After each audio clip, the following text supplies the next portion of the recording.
Dr. Odendaal, dit is nou die 8ste uitbreking by Mossel Bay in presies dieselfde kom. Hoekom? Ja, dis as jy dit 'n uitbreking wil noem. Die groot ding is die beskrywing was gewees terwyl hulle geënt het hulle gesien daar's letsels. So dit was nie iets wat die boer lyk my amper eers opgemerk het nie. Tot 'n maand gelede was daar niks nie. Tot 'n maand gelede het hulle verskriklik goed beheer. Ons sal net daaroor uitbrei. Maar op die einde van die dag, dis wat jy gaan vind. Jy gaan hierdie klein getalle onthou. Hulle was nou besig om tussenin in te vul. Hulle die groot plase gedoen, nou is hulle besig om tussenin in te vul. En daar was 'n toevallige bevinding. Daar was ook so iets in Oudtshoorn gewees. Ou kan vir altyd verwag dat daar sulke kleintjies gaan wees, maar die groter prentjie lyk nog steeds verskriklik goed. Okay, maar hoe werk dit? Ek wil graag nou vir iemand soos ek wat nou nie die hele ding verstaan nie. Weet as ons nou plase het en daar is 7 gevalle gewees, maar dit het oral ingeënt en daar is nou nie meer op die plase gevalle nie. Yes, sien nou pap hier weer enetjie op. Hoe werk dit? Ons, die draers, dit wat die periode wanneer die dier aangetast word tot hy siek word. Met ons sê dis tussen 4 en 7, maksimum 10 dae. Maar iewers skuil hy nog, iewers op 'n plaasie soos die. Onthou op 'n klein plaasie soos die, wat was die rede gewees dat daai hele gebied nie geënt was nie? Nou, dit was nog steeds die beperking van hoeveelheid enstof. As dit anders te om was, die Wes-Kaap het baie goed reg gedoen. Van die begin af, die reël ten opsigte van back and closure, waar jy optree binne die eerste 24 48 uur. So beide in die gevalle in Mossel Bay en die gevalle daar aan die ander kant Wellington, het die Wes-Kaap regtig almal opgeroep. Is lekker om dit te hoor, want so ruk terug was jy baie krities oor die nasionale regering se hantering van die back and closure krisis toe ons in Februarie gepraat het. Ja. Maar nou klink dit vir my jy is beïndruk met hoe die Wes-Kaap onder minister Ivan Meyer dit hanteer. Nee, verseker, dis soos 'n ander land. Ons het daarbo nou gesien, en ek praat van die areas soos die Vrystaat, Noordwes, as die siekte op 'n sekere vlak besig is om uit te brei. Jy kan dit verragtig nie stop nie. Veral met die tyd, hy kan ook oorgaan oor plase deur die lug. Daar's 'n sekere vlak waar jy hom nie meer kan stop nie. Die Wes-Kaap het vinnig opgetree. Hulle het die privaatveearts en staatsveearts het 'n forum gevorm, saamgewerk. Onthou daai eerste geval is deur privaatveearts geïdentifiseer. Hulle het nooddienste ingeroep, hulle het die polisie ingeroep. Hulle het begin met padblokkades. Wat ons daarbo nie reg gekry het nie, is bewegingsbeheer. Die Wes-Kaap het met die min enstof wat hulle gehad het, want hulle het eintlik min enstof gekry. Jy weet, as hulle die toedeling in die land doen, dan kyk hulle waar die grootste krisis is, en toe sê hulle die Wes-Kaap het nie 'n groot krisis nie, so hulle kry baie min enstof, maar gelukkig het die Wes-Kaap bewegingsbeheer toegepas. Met die min enstof het hulle toe buffers begin ent. Hulle het dit eintlik volgens die boek gedoen. En jy kan sien hoe goed dit gewerk het. Hierdie enetjie wat nou opgevlam het, dit was 'n bevinding, as daar genoeg enstof was in die laaste maand of 2 maande, dan was alles klaar geënt in die Wes-Kaap, soos dit moes gebeur. So met dit wat hulle 'n tekort het hulle nog steeds 'n ongelooflike goeie werk gedoen. Daai bewegingsbeheer was iets wat ons glad nie na bo kon toepas nie. Hierso het hulle almal gekry, en daar is padblokkades gehou, en dis alles reg gedoen. Een tekortkoming is die hoeveelheid enstof.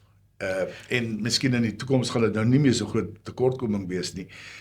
En ek het baie spesifiek na die Wes-Kaap gekyk, omdat ek die kuddes hier kon gebruik wat nog skoon was, om na inenting monitering te doen. Ons sal nou net ook meer daaroor praat.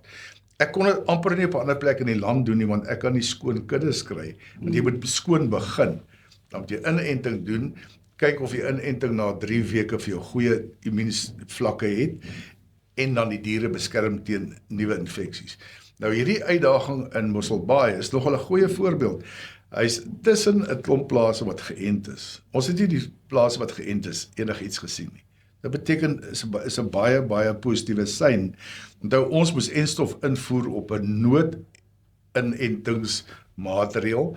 Hy was nie 100% getoets in Suid-Afrika nie, en hierdie is een van sy toetse. En ek dink hy het dit redelik geslaag. Ons sal nou sien wat gebeur in die volgende week of 2, maar dit was beperk tot 1 plaasie. Ja. Nou, die Weskaap het nou ongelukkig niks beheer oor hoeveel, enstowwe hulle kan kry ensovoorts nie. Dit word nou maar toegeken deur nasionaal. Maar wat sal jy sê, wat is belangrik om wat ons in die Weskaap nou kan doen om beheer te kry oor die siekte? Jy moet net nie verslap. Dit wat julle doen, moet julle net nie verslap. Die bewegingsbeheer, en dit is 'n pyn vir die boere, dit is 'n pyn vir normale besigheid, maar julle gaan nog 'n maand, 2 maande, 3 maande daarmee aangaan tot die kudde in die Weskaap geënt is. Onthou, daar's 'n ongelooflike verskil tussen 'n naïewe dier wat nog nooit aan die virus blootgestel is en 'n dier wat net een keer ingeënt was. Dit verander sy status heeltemal. Die entstof is nie 'n medisyne nie. Jy kan nie vandag ent en dan sê boere, maar 2 weke later dan sien ons die siekte, die entstof het nie gewerk, dit werk nie so nie. Die entstof het 3 weke nodig om eers immuniteit op te bou. Maar indien 'n dier voorheen ingeënt was en hy kry 'n skraaginenting, dan bou die immuniteit binne 2 dae op. Hy roep net die geheeselle op. So jy verander alles as jy wyd geënt het. En daarna kan jy die siekte regtig baie goed beheer en kan bewegingsbeheer bietjie verslap word en al daai goed. Sodra, jy weet, nasionaal sê ons, die minister sê ons mik vir Desember om 80% ent, kan nie werk nie. Ons het dit baie duidelik nou gesê. Jy moet in 'n 2 maande vensterperiode die ent, jy moet klaar ent, jy moet die nasionale kudde klaar ent, om daai dinge heeltemal te onderdruk, en dan moet jy by die opvolg inentings kom. Okay. Maar nou kyk, as ons dan nou kyk nasionaal en langtermyn, daar is nou, Steenhuisen het nou die minister, Steenhuisen, nasionale minister van landbou, hy het ons nou die beleid saamgestel en nou gesê, dan mag privaat geënt word. So wat se verskil gaan dit nou doen? Ja, ons weet nog nie hoe prakties dit gaan uitwerk. Vir die Weskaap gaan moontlik baie goed wees. Die Weskaap het gesê, hulle het 'n miljoen of 'n paar miljoen beskik, 100 miljoen dink ek. Ja, het hulle gesê dit beskikbaar vir inenting. Dit beteken die Weskaap sal vir hulle eie enstof kan aankoop.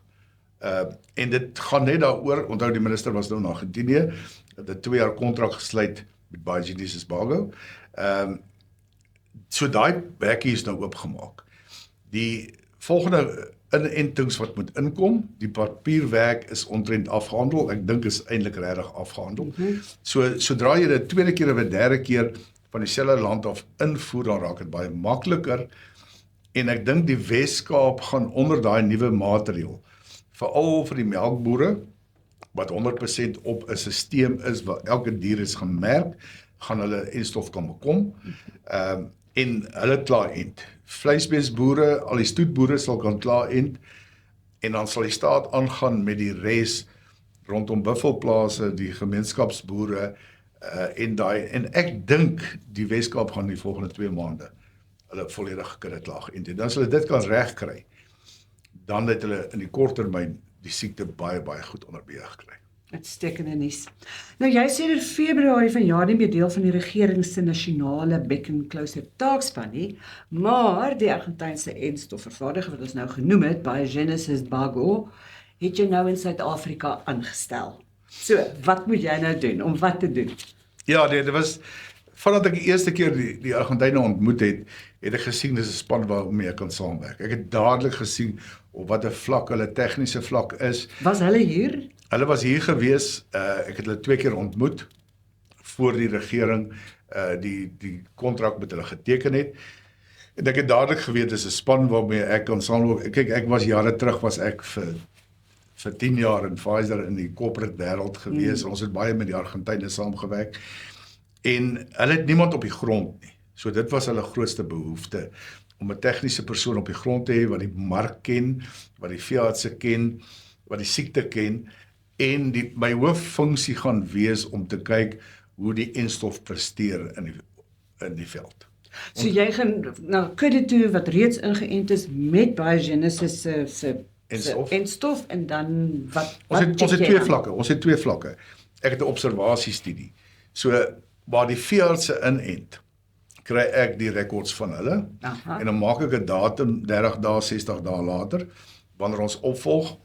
Ons kyk eers, is daar slegte reaksie van die enstof, weet swelling of diere wat anafylakse kry of So daai tipe van neeweffekte. melkverliese, neeweffekte. Dit het ons klaar uitgewerk. Ons is baie goed. Ons is regtig geen probleme met die enstof sover nie, met die Biogenies enstof. Nou gee die veeartse vir my terugvoer en sê, "Wel, ons het daar geënt, ons is nou 30 dae later, ons is nog skoon." Maar dit is ook nie so maklik nie. Hier is dit maklik, maar in die res van die land ent ons kuddes wat siek is.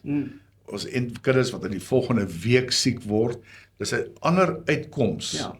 En dis kom die Wes-Kaap se kudde monitering hierso net by George en daar by Mamasbury wat ek groot kudde van 11,000 deurvolg. Ons is nou by ons bloei die diere. Dis die volgende fase. So ons bloei die diere op dag 0 om te sien of hulle skoon was. Dag 30 wat die teenliggaampie vlak is, dag 60 en nou gaan ons so aan elke maand gaan ons tot by 150 dae en dan gaan ons ook op daai bloed 'n virusneutralisasie doen om te sien of ons stamme goed geneutraliseer word selfs op daai tyd voor hulle volgende skraagdosis moet kry. So dis my funksie. Okay, en so dit is basies hierdie toetse en alles word gedoen om die enstof net soveel beter te maak die hele tyd. Om seker te maak hy pas. Onthou hy is ingevoer onder 'n noodmaatreël om seker te maak hy pas. As hy nie heeltemal pas nie, By die spesifieke strain nou. die spesifieke strain. Onthou daar was oorspronklik gesê hy pas nie so goed nie, maar hierdie was 'n hoë potensie enstof. Okay. Beteken hy het verskriklike hoë vlakke teenliggame gemaak wat daai matching wat ons dit noem oorkom het. Maar onthou in dieselfde tyd toe met die minister nou in Argentinië was, het hulle ooreenkoms gesluit met hulle navorsingseenheid. Nie die Biogenies nie, Argentynse navorsingseenheid. So Onderstepoort gaan nou met hulle stamme uitruil, gelukkig. En hulle het 'n ooreenkoms gesluit met SENASA, wat die laboratorium is wat die toetse doen, soos Onderstepoort. So dis 'n 3-ledige ooreenkoms wat daar gesluit is. Nou gaan ons moontlik van ons stamme kan deel as hierdie ding nie 100% pas vir die langtermyn. Onthou ons gaan vir jare aangaan met die inenting. Ons wil oor die korttermynkrisis kom en sover is ons baie positief dat die enstof in sy huidige vorm vir ons die werking doen, maar ons sal altyd oop wees om dit ook aan te pas in die toekoms. En dan het jy nou genoem, daar lê in Argentinië, daar lê enstof en wag. Hoeveel praat ons van? Wanneer dink ons gaan dit hier aankom? Hoeveel gaan die Wes-Kaap kry? So, ja, toe die minister daar was, is daar 'n foto gewees in die koerante gewees, met 'n klomp enstowwe teen die kant. Dis ons enstof. Aha. Daar lê 3,5 miljoen klaar gemaak, reg om ingevoer te word. Ek het gehoor die papierwerk is omtrent afgehandel, so binne die volgende week of 2, en as ons daai hoeveelhede kry, gaan die Wes-Kaap genoeg kry. Hulle gaan genoeg kry, al moet hulle met daai geld wat hulle het dit aankoop, maar dan gaan die Wes-Kaap genoeg kry en ek weet hoe vinnig hulle dit kan uitrol.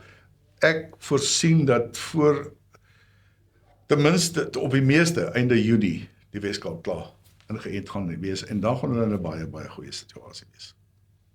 Dankie Dr. Werendal. So ek is bly ek kon daarom begin goeie nuus bring Uitstekende rondom nuus. Bekkensluis.